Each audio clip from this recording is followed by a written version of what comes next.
Bismillahirrahmanirrahim. Assalamualaikum warahmatullahi wabarakatuh. Alhamdulillahi rabbil alamin wa bihi nasta'in ala amri dunya waddin. Asyhadu an la ilaha illallah wa asyhadu anna Muhammadan abduhu wa rasuluh. Allahumma shalli ala Muhammadin wa ba'du. Pelajaran kita pagi ini tafsir juz amma. Kita masih berada di tafsir surat At-Tariq. Sampai kita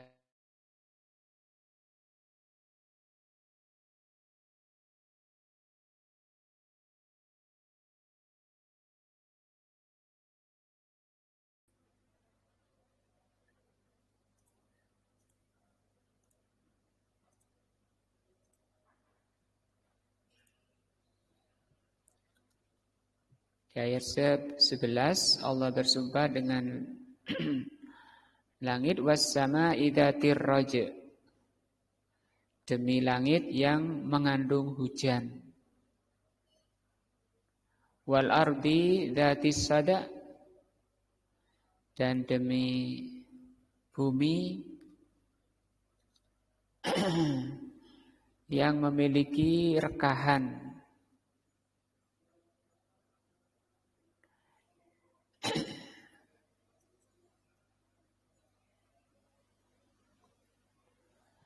Wal qasamul awal, adapun sumpah Allah yang pertama, makana fi awwalis surati, yaitu sumpah Allah di awal surat was-sama'i wat-tariq. Fahunaka, maka di awal surat Allah bersumpah was-sama'i wat-tariq wa ma adraka mat-tariq an-najmus tsaqib. Huna, di sini di ayat 11 Allah bersumpah was-sama'i dzatir raj', demi langit yang memiliki hujan, wal ardi dzatis sada', dan bumi yang memiliki rekahan atau mengandung hujan, memiliki rekahan. Rekah itu pecah. Innahu laqaulun fasl, sesungguhnya Al-Qur'an itu qaulun faslun. Wal munasibatu bainal qasamaini wallahu alam, ada kesesuaian antara dua sumpah ini, sumpah di awal surat dan sumpah di ayat 11. Annal awwala, bahwa sumpah Allah di awal, fihi isyaratun ilat tariqi, di awal surat itu mengisyaratkan pada at-tariq. Allah bersumpah mengisyaratkan pada at-tariq. Apa itu at-tariq? Huwa an-najmu. Jadi ini nama-nama bintang, ada syihab, ada najm, ada tariq. Wan najmu turma bihi asyayatin, yaitu bintang yang dipakai melempar syaitan-syaitan, alladzi yastariquna as-sam'a. Jadi bumi bintang yang dipakai melempar setan yang hendak mencuri berita langit. Wa fi ramyis syaitan wa fi ramyis syayatin. Kenapa syaitan itu dilempari? Hifdzun li kitabillahi azza wa jal, itu dalam rangka untuk menjaga kitab Allah, Al-Qur'an.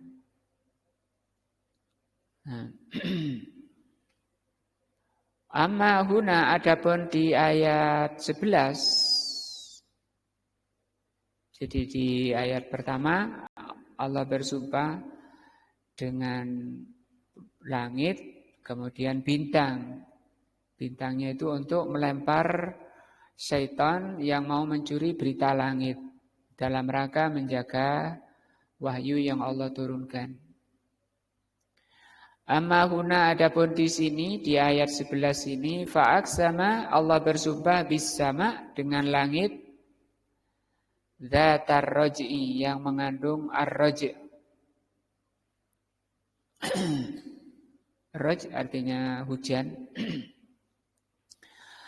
Anna hadzal Qur'an qaulun fasl, bahwa Al-Qur'an ini qaulun fasl. Fa aqsama ala anna al-Qur'an, maka Allah bersumpah bahwasanya Al-Qur'an qaulun faslun, ucapan yang fasl. Fasl itu terpisah.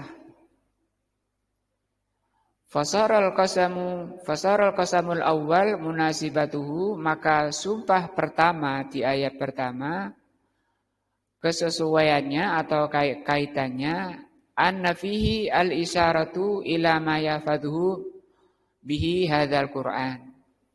Jadi di ayat pertama Allah bersumpah dengan tarik itu dalam rangka penjagaan Al-Qur'an. Hala inzalihi, ketika turunnya Al-Qur'an. Dijaga oleh Allah sehingga tetap murni. Wa fil qasami tsani, adapun di sumpah kedua al-isyaratu ila annal Qur'an hayatun. Di sumpah kedua mengisyaratkan bahwa Al-Qur'an itu hayat, penghidup. Nah, yakni yuqal was-sama'i dzatir raj, demi langit yang mengandung hujan. Ar-raj'u huwa al-mataru. Hujan itu ar-raj'u itu maknanya mator. Yusamma raj'an, kenapa mator hujan disebut ar-raj'u? Li'annahu yarji'u wa yatakarraru. Karena hujan itu, kata beliau, yarji'u wa yatakarraru, dan berulang-ulang. Naik turun, naik turun. Ini di teori IPA itu ada ya. Hujan itu dari air laut yang menguap, itu yarji'u, naik. Maka bahasanya raj'u. Raj'u kan kembali asalnya roja'a. Wa maklumun, dan sudah maklum annal matara, bahwa hujan bihi hayatul ardi. Dengan hujan itu bumi bisa hidup. Itu maksud daripada dzatur raj, demi langit yang memiliki atau yang mengandung hujan. Wal ardi dzatis sad, demi bumi yang memiliki yang memiliki insyikok di sini. As-sad'u huwa al-insyikok. Sada itu maknanya merekah atau meletek, pecah. Kalau cambah itu kan asalnya dua, jadi kemudian satu, kemudian terbuka menjadi dua. Pada biji-bijian rata-rata seperti itu. Yakni at-tasakkuku. Ini kebalik, ini sinnya mestinya tak dulu. Bihurujin nabati minhu. Kenapa pecah? Ketika mau mengeluarkan tumbuhannya, pohonnya dibuka dulu. Fa'aksama bil matari, maka Allah bersumpah dengan hujan. Alladzi huwa sababu hurujin nabat. Yang hujan itu menjadi sebab keluarnya tumbuhan. Itu kan pelajaran nyata atau ayat yang nampak oleh indera. Di situ Allah Subhanahu wa taala sedang menjelaskan tentang nama Allah yang bernama Alim, kemudian Qadir, Kemudian Khalik, ya. Khalik pencipta. Tidak bisa mencipta kalau tidak ada alim. Nah, juga Allah Qadir, Maha Kuasa untuk mencipta. Itu di sini diurai bagaimana pelaksanaan dari Al-Khaliq, Al-Alim, Al-Qadir. Seperti itu, maka kata Imam Ibnul Qayyim, beliau membahas rinci seperti ini. Ketika musim dingin seperti ini, musim dingin. Beliau bahas Miftah Darus Sa'adah. Beliau tanya, kemana panas ketika musim dingin?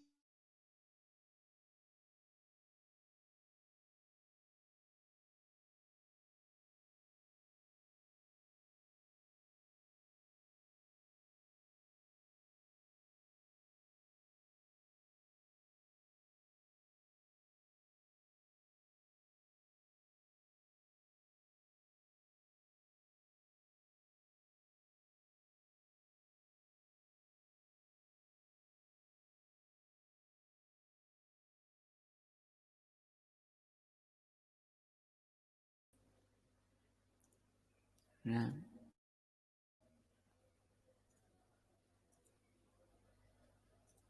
makanya dibahas di tafsir-tafsir seperti ini supaya ketika kita melihat camba, melihat tanaman itu bukan dengan mata kepala saja, tapi mata hati. Sehingga dengan mata hati itu walaupun orangnya buta misalnya, diterangkan seperti itu bermanfaat besar walaupun tidak bisa melihat secara kasat mata. Itu dibahas juga oleh Al-Imam Ibnul Qayyim di dalam kitab Miftah Darus Sa'adah. Karena perintahnya sama antara melihat, memahami, mempelajari ayat syar'i, Al-Quran dan hadis, maupun ketika kita melihat ayat kauni berupa ciptaan. Tujuannya satu, beriman kepada Allah. Muncul rasa cintanya kepada Allah dengan melihat rahmat Allah Subhanahu wa taala ketika Allah memberikan kepada kita berbagai kenikmatan-kenikmatan dari tumbuh-tumbuhan. Kita banyakkan makan tumbuh-tumbuhan, sayur, sawi, kangkung, tomat, lombok. Itu tidak begitu saja kemudian ada, tapi ada proses. Nah, untuk sampai ke satu piring itu saja, itu perjalanannya panjang. Maka di situ banyak sekali pelajaran-pelajaran ayat-ayat. Makanya Allah perintahkan afala yanzurul insanu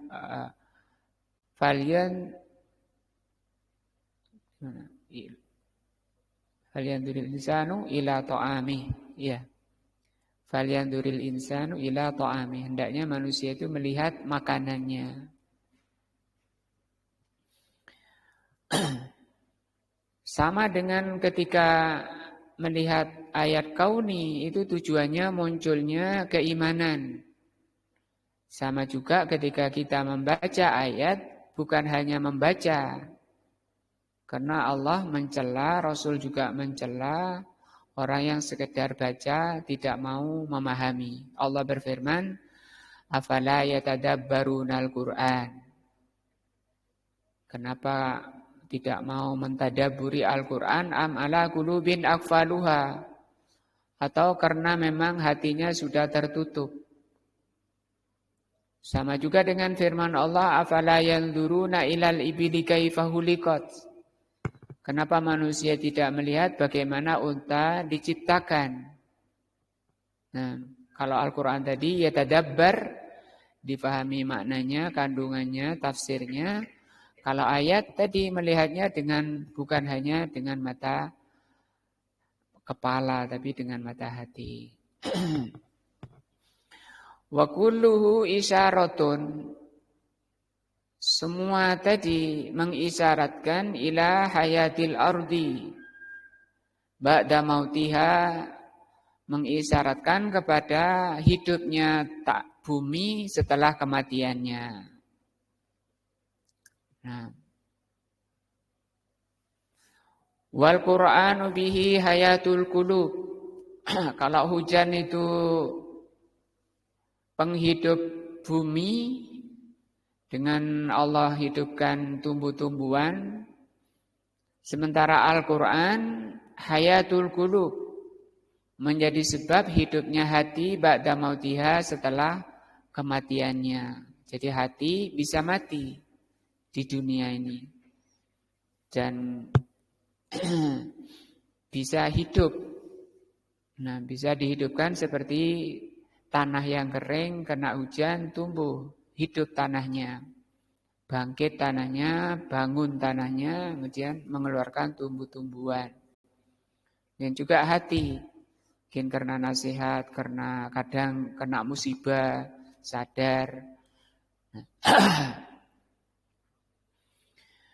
Maka kalau orang yang kata Al-Imam Ibnul Qayyim di dalam kitab Ighatsatul Lahafan, maka kalau orang itu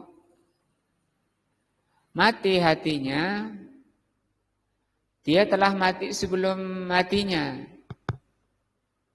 Mati sebelum mati, itu orang yang mati hatinya. Badannya adalah kuburan sebelum dikubur. Dan hatinya penuh kegelisahan, keresahan, jiwanya di dalam badannya. Kama qala Allah tabaraka wa ta'ala, sebagaimana firman Allah tabaraka wa ta'ala, wa kadzalika auhayna ilaika ruhan. Demikianlah kami wahyukan kepadamu Muhammad ruh. Apa ini ruh? Al-Qur'an, ya. Jadi Al-Qur'an oleh Allah dibilang apa? Ruh. Min amrina, dari sisi kami. Nah, hati yang jauh dari Al-Qur'an itu mati. Maka tanda hati yang hidup itu menyenangi, mencintai Al-Qur'an. Sebagaimana dikatakan oleh Al-Imam Sahabi Ibnu Mas'ud radhiyallahu an, tanda orang yang cinta kepada Allah mencintai Al-Qur'an.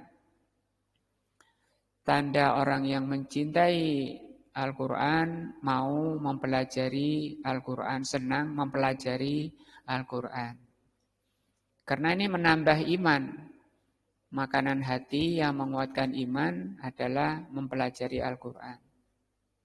Satu ayat, bahkan kata Imam Ibnul Qayyim, kalau ngerti, walaupun satu ayat gini, kalau dia ngerti maknanya, dia senang untuk mengulang-ulang walaupun 100 kali.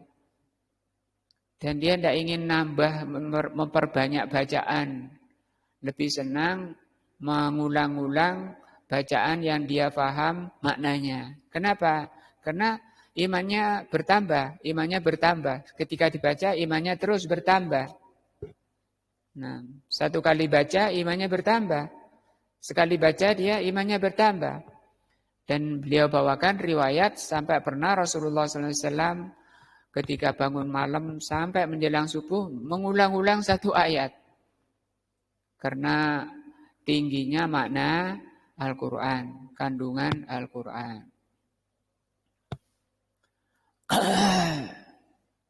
Dan itu menjadi semakin hatinya makin tenang. Bertambah imannya, hatinya makin tenang. Sebagaimana firman-Nya, alladzina amanu tatmainnu qulubuhum bidzikrillah. Orang-orang beriman itu tenang hatinya bidzikrillah. Zikrullah, kalau antum melihat tafsirnya, zikrullah itu dua, yaitu ingat kepada Allah, dan zikrullah makna kedua adalah Al-Quran, memahami Al-Quran. Sehingga orang yang belajar Al-Quran disebut dengan majelis zikir. Fasamallahu Al-Qur'ana ruhan. Maka Allah namakan Al-Quran itu ruh. Li'annahu, karena Al-Quran tuhyi bihi al-quluba. Karena Al-Quran itu bisa menghidupkan hati. Kalau jauh dari Al-Quran, hatinya mati. Allah, dan hidupnya gelisah. Hidupnya akan resah. Sebagaimana firman-Nya dalam surat Thaha ayat 124, Allah berfirman, "Faman a'rada an dzikri fa inna lahu ma'isatan dongka." Barang siapa yang berpaling dari Al-Quran, maka kehidupannya gelisah. Supaya tidak gelisah, hilang gelisahnya, yaitu tadi, rajin mempelajari Al-Quran, semangat belajar Al-Quran. Munculnya semangat ini yang disebut dengan taufik dari Allah Subhanahu wa Ta'ala. Dan itu perbuatan Allah Azza wa Jal. Sebagaimana firman-Nya, "Wa man yuridillahu ayyahdiyahu." Barang siapa yang oleh Allah dikehendaki untuk diberi hidayah, yasrah sadrahu lil Islam. Allah lapangkan dadanya. Di situ titik awal orang itu mau belajar Al-Quran, oleh Allah diberi cahaya di hatinya, di dadanya untuk menerima Al-Quran. Yasrah sadrahu lil Islam. Nah, kalau enggan belajar tafsir, enggan belajar Al-Quran, na'udzubillah, itu tanda orang yang disesatkan. Masih di lanjutan ayat tadi. Surat Al-An'am, insyaallah 125. Allah berfirman, masih lanjutan tadi, "Wa may yurid an yudillahu." Tapi kalau Allah menghendaki orang itu sesat, yaj'al sadrahu dayyiqan. Allah jadikan dadanya itu sempit, enggan, malas belajar tafsir Al-Quran, belajar makna-makna ayat. Hatinya mati, sebagaimana firman Allah tadi, "Afala yatadabbaruna al-Quran am ala qulubin aqfaluha." Kenapa tidak mau belajar Al-Quran? Apakah memang hatinya sudah mati? Tapi bisa hidup. Mungkin tadi karena sebab-sebab.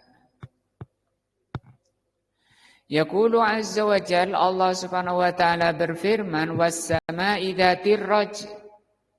Demi langit yang mengandung hujan. Aidatal matar, mengandung matar. Wal ardi dzatis sad aidatul insyiqaq, memiliki rekah, bumi itu bisa merekah. Luhurujin nabati minha, untuk mengeluarkan tumbuh-tumbuhan. Di surat apa itu? Allah terangkan bagaimana bumi ketika kena hujan, kemudian bumi itu bangkit, merekah, bangun, istilahnya bangun. Innahu, sesungguhnya setelah Allah bersumpah dengan bumi tadi, yang memiliki hujan, langit yang memiliki hujan, bumi yang bisa merekah, innahu ay Al-Quran. Sesungguhnya Al-Quran itu laqaulun fasal. Wasafahu Allah Ta'ala bi'annahu qaulun faslun. Allah sifati Al-Quran itu qaulun faslun. Wa huwa qaulullah. Dan Al-Quran itu qaulullah, ucapan Allah dan sifat Allah Azza wa Jalla.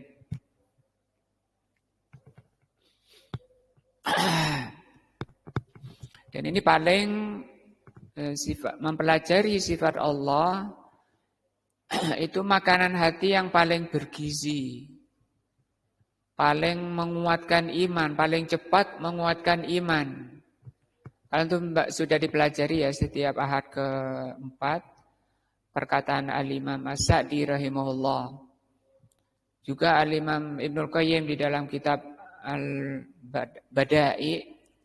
Bada'iul Fawaid, beliau terangkan sebab-sebab munculnya rasa cinta di hati yang tertinggi adalah mempelajari Al-Quran. Karena ini Al-Quran itu sifat Allah Azza wa Jalla. Juga mempelajari nama-nama Allah Azza wa Jalla dan sifat Allah, Asmaul Husna dan As-Sifatul Ulia. Fahuwa alladhi takallama. Dialah Allah yang berbicara bihi dengan Al-Quran. Wa alqaha, kemudian disampaikan oleh Allah ila Jibril alaihi salatu wassalam. Disampaikan oleh Allah kepada Jibril. Tsumma nazala bihi, kemudian malaikat Jibril turun dengan membawa Al-Qur'an ala qalbin Nabi, ke hati Nabi sallallahu alaihi wasallam. Wa qad adafallahu al-Qur'ana qaulan ila Jibril. Allah Subhanahu wa taala menyandarkan Al-Qur'an sebagai ucapan Jibril. Wa ila Muhammadin alaihi wassalam, dan juga kepada Nabi Muhammad. Jadi Al-Qur'an itu penyandarannya kepada tiga, kepada Allah, kepada malaikat Jibril, dan kepada Nabi Muhammad sallallahu alaihi wasallam. Faqala ta'ala fil awal, Allah terangkan ketika Allah sandarkan pada dirinya, innahu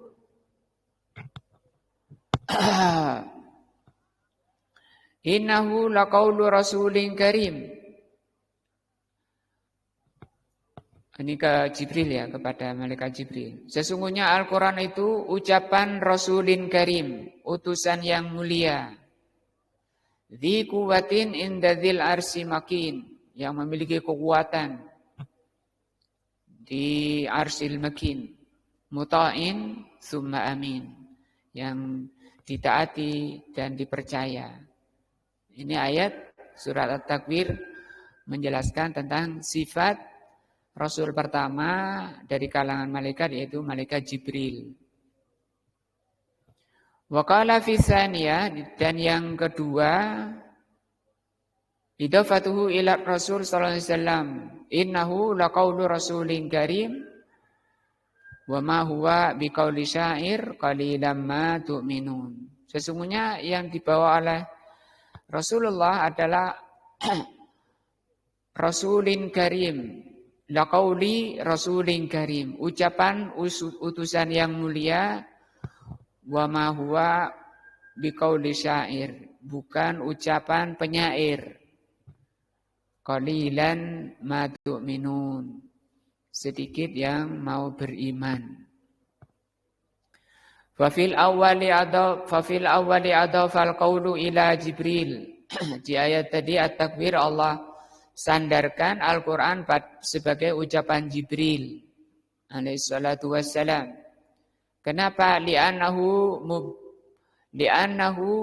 balaghahu anillah, karena malaikat Jibril menyampaikan dari Allah ila Muhammadin alaihi salatu wassalam, sallallahu alaihi wa alihi wasallam.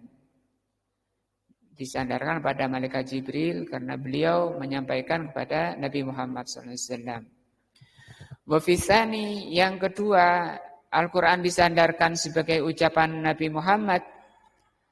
Nah, li'annahu balaghahu ilan nas, karena beliau menyampaikan pada Nabi Muhammad, kepada manusia. Wa illa, sementara fa innal ladzi qalahu ibtidaan, sementara yang pertama mengucapkan huwa Allahu subhanahu wa ta'ala, Allah subhanahu wa ta'ala. Innahu laqaulun fasl, bahwa Al-Quran itu qaulun fasl. Faslun itu memilah, memisah.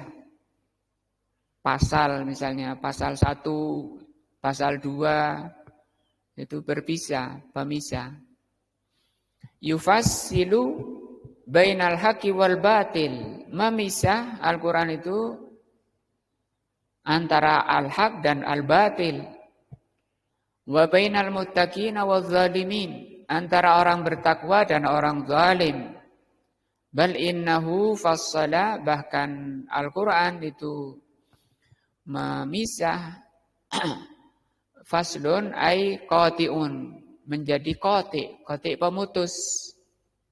Nah, likulli man nawa'ahu wa'adahu, bagi orang yang membenci dan memusuhi Al-Quran.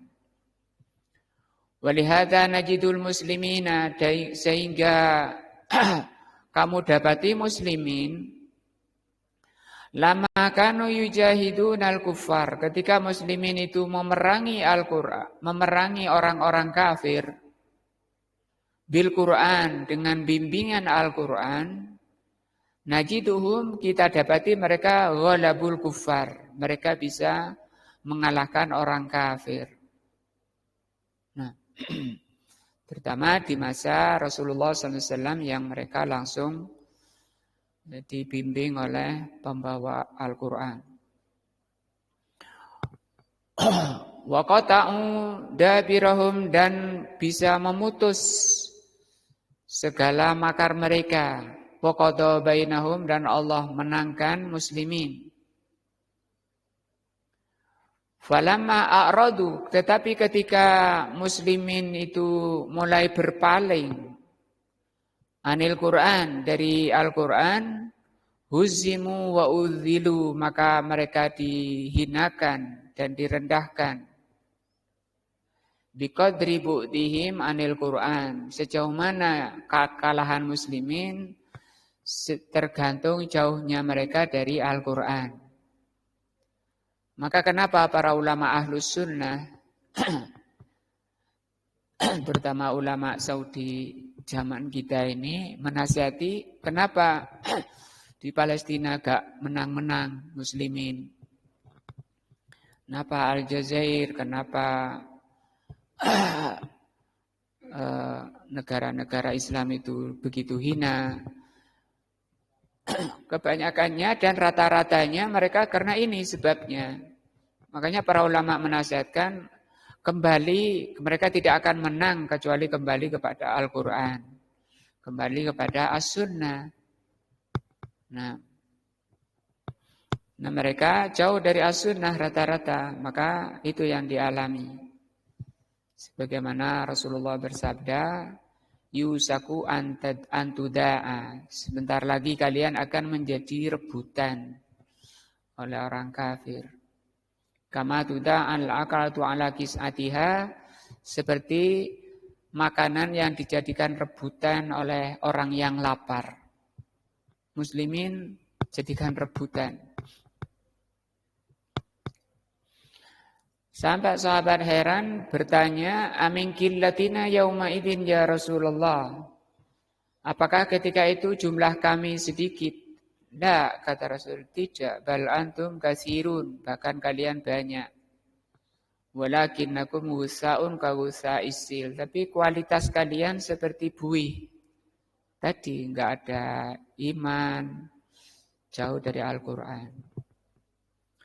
Karena jauh seperti buih itu, kata Rasulullah SAW, tunza'u mahabatu ala qulubi aduwikum, maka dicabut oleh Allah wibawa kalian dari musuh kalian.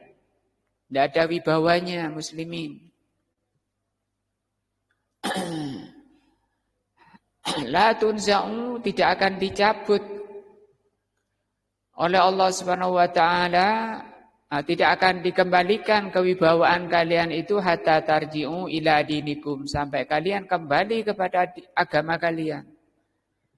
Seperti ini katakan Imam Malik, kembali kepada kejayaannya para sahabat yang selalu menang, bisa mencapai negara yang tidak pernah dicapai oleh agama apapun.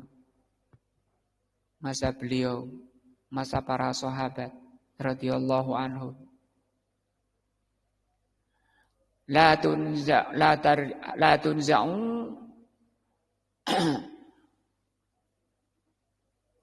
kemudian kalian akan dicabut dari kalian wibawa kalian dari musuh kalian. Nah, wa tudau, dan akan diletakkan pada diri kalian, akan diletakkan kepada kalian al-wahnu. Wa tudau fi qulubikum al-wahnu, pada diri kalian wahan. Para sahabat tanya, wa mal wahnu ya Rasul, apa itu wahan? Hubbud dunya wa karahatul maut, cinta dunia, membenci kematian. Nah, Sehingga kita dapati muslimin sekarang terfitnah dengan dunia, selalu mengukur kesuksesan, kebahagiaan dengan dunia. Anak-anak pesantren yang belum lulus itu sudah pikirannya dunia-dunia, ingin segera beli paketan. Ya, setelah punya paketan, punya HP, apa? Nafsunya yang dituruti. Nah, karena di sana ada syaitan yang selalu mendampingi. Karena Rasul mengatakan, "Ma minkum min ahadin illa wukila alaihi qarin." Setiap orang itu punya pendamping, pendamping syaitan atau malaikat. Masing-masing punya lamah, punya bisikan, punya dorongan. Nah, wa kullama ab'adal insanu, ketika manusia itu jauh an kitabillah, dari kitab Allah, ibta'adat anhu al-izzah, maka Allah jauhkan dari manusia itu al-izzah, kewibawaan, hilang wibawanya. Tadi oleh Allah dicabut wibawanya. Dan itu tidak akan dikembalikan oleh Allah sampai kalian sendiri kembali kepada Al-Quran dan Sunnah, sebagaimana difahami oleh Rasulullah dan para sahabat. Tadi perkataan Imam Malik rahimahullah juga mengatakan seperti itu. Wabta'adda anhu nasru, dan akan dijauhkan dari orang yang jauh dari Al-Quran dan Sunnah an-nasru, pertolongan. Hatta yarji'a ila kitabillahi azza wa jal, sampai orang itu mau kembali kepada kitab Allah, seperti dalam hadis tadi. Nah, atau di hadis lain Rasulullah mengatakan, idza tabayatum bil ina, kalau kalian sudah jual beli dengan ina, sudah jual beli dengan riba, itu kan pendorongnya cinta dunia. Apa pakai dalih meminjamkan, padahal dia maunya cari untung. Padahal dalam Islam meminjami itu dalam rangka ta'awun, saling menolong, membantu yang punya hajat. Tapi malah dijadikan bisnis, dijadikan untuk mencari keuntungan. Apabila kalian sudah sibuk dengan aina, wa tabayatum bil ina, wa akhadtum bi'atnabil baqar, kalian sibuk dengan peternakan, wa raditum bizar'i, kalian sibuk dengan pertanian. Nah, sallallahu alaikum dzullah, Allah akan timpakan pada kalian kerendahan. La tarji'u hatta la tarji'u la tunza'u hatta tarji'u ila dinikum, dan kalian tidak akan ditolong oleh Allah sampai kalian kembali kepada agama kalian. Itu juga hadis sama dengan yang awal, saling menguatkan. Jadi ini kaidah yang Allah tafsir yang Allah maukan dari ayat pertama dan ayat 11 dari surah At-Tariq. Sebagaimana bumi itu loh butuh air hujan supaya hidup. Demikian juga hati ini kering, kerontang, bahkan bisa mati, butuh apa? Butuh air, butuh ruh, yaitu Al-Quran. Itu nasihatnya dari surat Ar-Rajm, agar kita semangat terus mempelajari Al-Quran, karena derajat manusia di dunia akhirat tergantung keimanannya. Wallahu a'lamu bishawab, sampai ayat berapa ini? Laqaulun fasal, ya, ayat 12. Oh, ayat 13. Mudah-mudahan menambah iman kita menjadi ilmu yang bermanfaat. Semoga Allah SWT mengampuni dosa-dosa kita dan selalu memberi taufik dan hidayahnya. Wallahu a'lam bishawab. Subhanakallahumma bihamdika asyhadu an la ilaha illa anta Astaghfiruka wa atubu ilaika. Wassalamualaikum warahmatullahi wabarakatuh.